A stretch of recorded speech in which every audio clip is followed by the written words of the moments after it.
The number 10 best chess game of the 1960s is Viktor Korchnoi versus Miho Udovchik.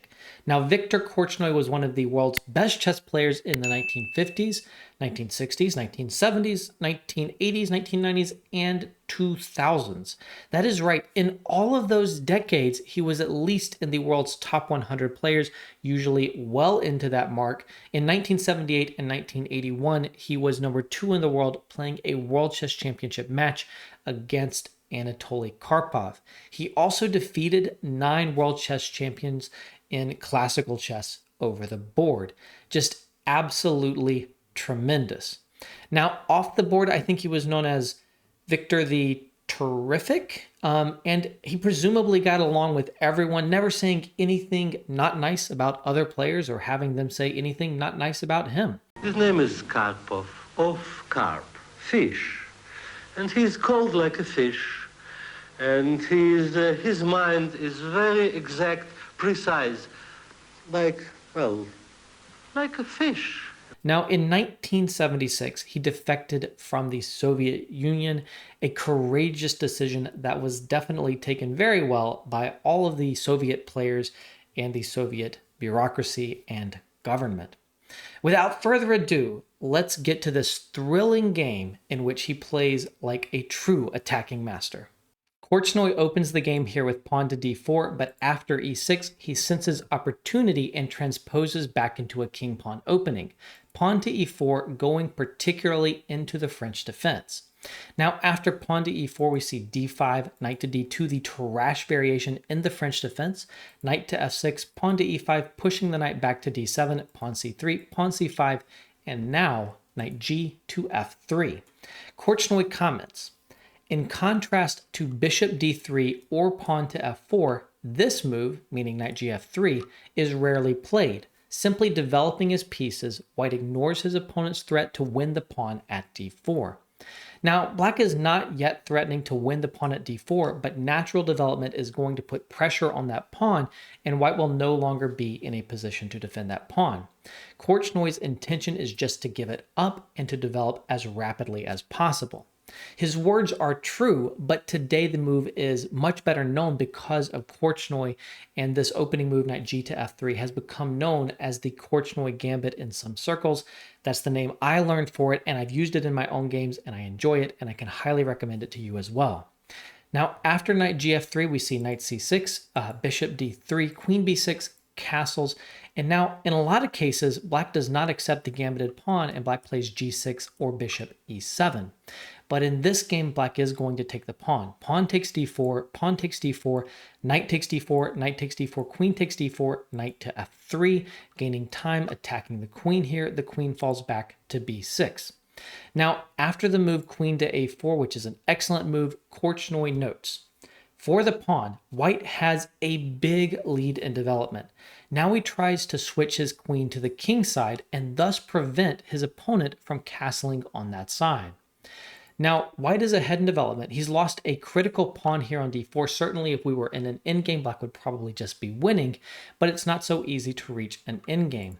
Some of the problems here include the move queen g4, as mentioned, but also the fact that the knight on d7 is tied down. Black is not in a good position to castle and resolve the issues anytime soon, and white will also often get access to the c file thanks to his more rapid development and the fact that black has to be very careful in developing. So after queen to a4, we get queen b4, going for a queen trade and stopping the move queen to g4. Queen back to c2 now, attacking the pawn on h7, and that induces the move h6. Korchnoi gives this a question mark. I can suggest 2 moves that might be better. One is knight to c5, which is surprising because of bishop takes h7, but after bishop takes h7, there's actually an interesting line that goes g6, bishop takes g6, and now you don't take and open up your king here, but you play queen g4. Suddenly, black has a solid position here in the middle of the board and activity on the open lines that lead to white's king. It's a very complex and relatively unclear position.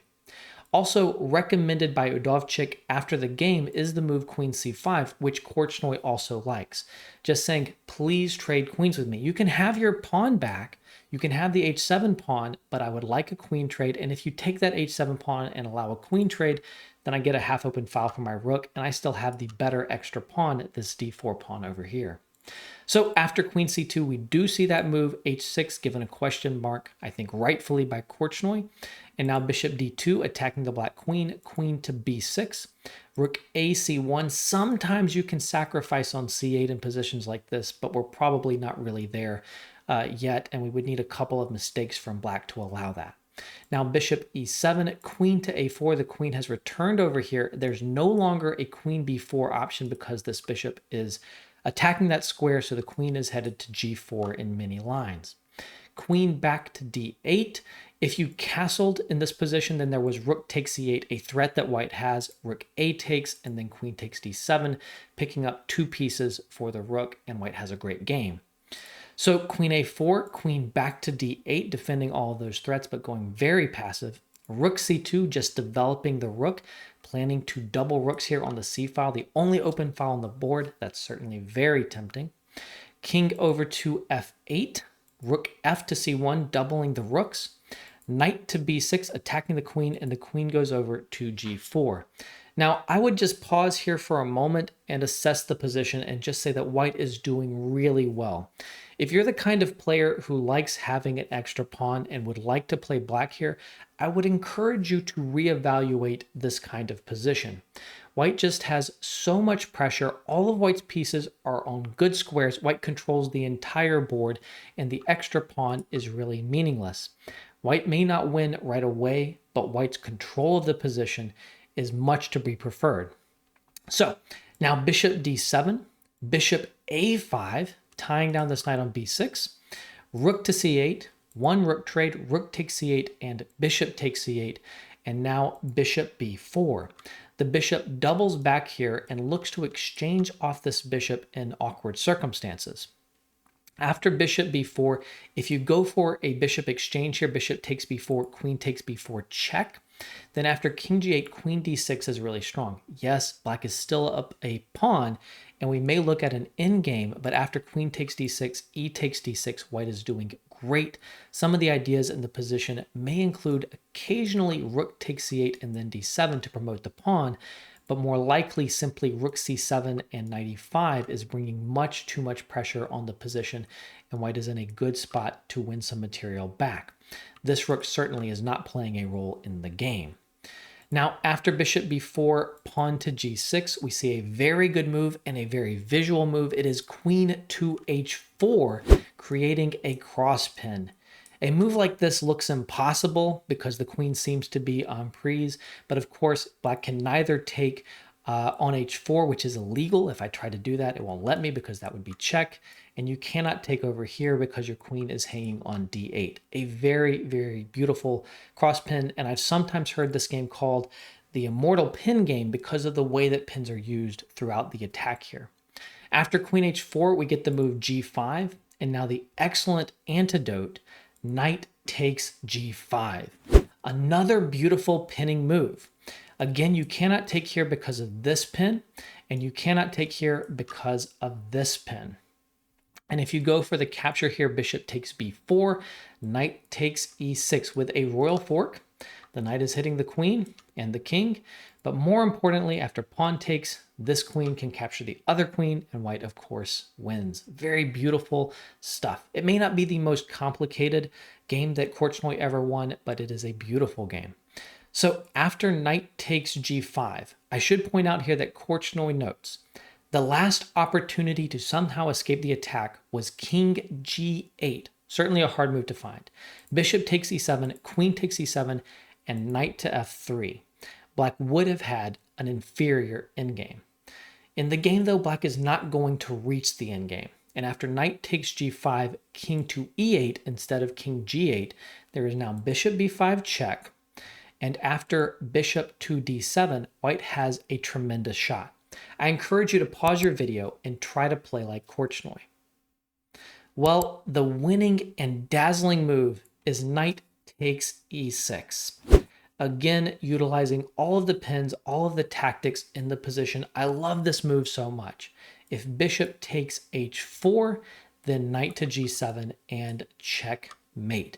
The bishop on e7 was defending this diagonal, and it is no longer present. So after knight takes e6, I can also point out that if you go for bishop takes b5 in this position, that white has here, well, actually a lot of moves, including rook c7, which is not a move that I would have anticipated. But again, after rook c7, there's so much pressure here. And if you take here, then knight to g7 is another really, really beautiful mate. In fact, there are a few wins after bishop takes b5. In any case, after knight takes e6, actually played is f takes e6, which makes a lot of sense.